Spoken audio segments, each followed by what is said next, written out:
really great to talk to you guys today. Hey, Hey, Hey, how's your press tour been so far?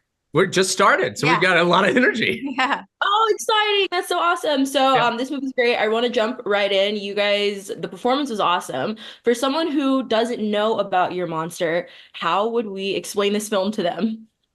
Ooh. I mean, I always just say it's a story about a woman who falls in love with a monster in her closet.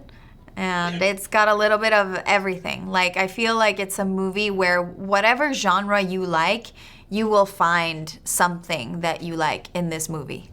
Yeah, we were all afraid of that proverbial monster in the closet as kids. Imagine that person coming back into your life when you're down on your luck as an adult and sort of coaching you back to, mental and spiritual health in a dark way. Yeah, yeah. I wanted to actually ask, Tommy, do you realize that when this comes out, you're gonna end up on like book talk? Like, No, have what do you you mean? so on TikTok, it's called Book Talk and it's like fairy smut and like people's fantasies with animals or not animals, but like fairy tale creatures. And I just feel like because you're so charming in the makeup, I'm like all I could think about when especially when you can't ruin it, but the scene at the party, I'm like, this is so gonna be on Book Talk next week. Hey, sign me up. Did you use the term fairy smut? Yes. Wow. I think Okay. of a creative way to say it. But yeah, how many Yeah. hours of makeup Tell did him, that tell him to take? give me a call. It's about 4.5 hours of makeup, and the great Dave Anderson, who designed the monster and who does it, will keep tinkering. So if you give him 6 hours, he'll take six. He's a real perfectionist. But yeah, about 4.5 in the morning and about an hour at night. But what a ride! I mean, it was it. I did not. It did not bother me as much as you would think it would. Dave's a really zen guy, and I mean, playing this character is just incredibly cool, especially given what you're telling me about fairy smut. It's gonna happen. For both of you guys, how much freedom did you have to really create like these nuances in your characters? That's the first question. And then the second one is with that freedom, is there something that made it into the movie that wasn't on the page necessarily?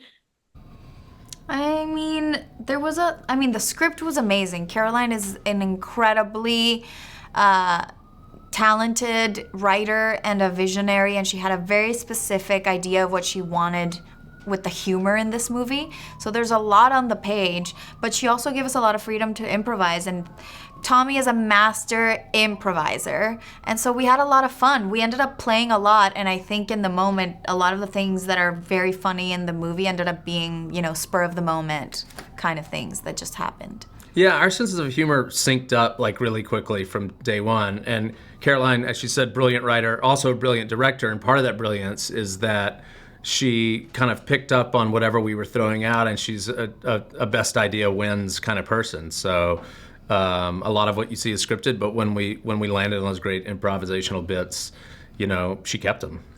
I love that. And Melissa, you're awesome. And my first like huge movie review was actually on your Scream.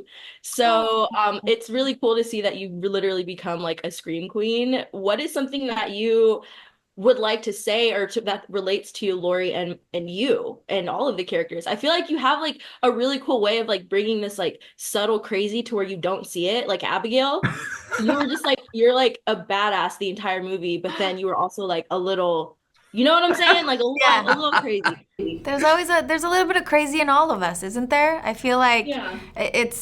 I'm very lucky to get to do this for a living and get to let that crazy out in characters and not go crazy myself in my life. It's definitely an outlet, and I love Laura in this movie because I think she has the biggest growth, I think, of any character that I've ever played, because Caroline believed in me to be able to play the beginning version of her, which is this woman that has allowed everyone around her to step on her and just like made herself as small as possible. And then she ends up, finding her voice. So I think that I know that a lot of people will see themselves in her, especially when it comes to the relationships around you and how you let your significant other kind of erase you, and there's a lot of us out there that can disappear into a relationship instead of allowing ourselves to exist within a relationship and growing together. A lot of us, for some reason, people pleasers mostly, will disappear and become whatever that person wants us to be. And so that's when I think we find Laura in the beginning of the movie, which is very relatable. So I love being able to let her crazy out, and I encourage all the people watching to let their crazy out. Absolutely. I know I did the next day on a man on a date. So I love that. I love that. That's great. This movie is working. It's working. Well, thank you guys so much. And we look forward to seeing it on October 25th. Thank Thank you. you.